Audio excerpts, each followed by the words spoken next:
నమస్తే సబ్స్క్రైబర్స్. చూడండి, ఒక సబ్స్క్రైబర్ గారు, అన్న నేను పారాసెటమాల్ టాబ్లెట్ వేసుకుంటే కళ్ళు దురద వచ్చి కాళ్ళు వాస్తున్నాయి అని అడిగారు. దీన్ని డ్రగ్ అలర్జిక్ రియాక్షన్ అంటారు. కొంతమంది అయితే చాలా మెడికేషన్స్ కి ఈ అలర్జిక్ రియాక్షన్స్ అయితే చూపిస్తుంటారు. ఏంటి ఆ అలర్జిక్ రియాక్షన్స్ అంటే బాడీ మొత్తం ర్యాషెస్ వచ్చేయడము, బాడీ మొత్తం నవ్వలు వచ్చేయడము, ఫేస్ స్వెల్లింగ్ వచ్చేయడము, నాలిక వాపు వచ్చేయడము, కాళ్ళు చేతులు వాయడము, వణుకు వచ్చేయడము, ఇటువంటి రియాక్షన్స్ అన్ని చూపిస్తారు.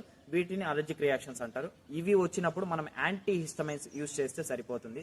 సిపిఎం కానీ, ఫెక్సోఫెనడైన్ కానీ, ప్రోమిథజైన్ కానీ ఇటువంటి యాంటీ హిస్టమైన్స్ ని యూజ్ చేస్తే సరిపోతుంది.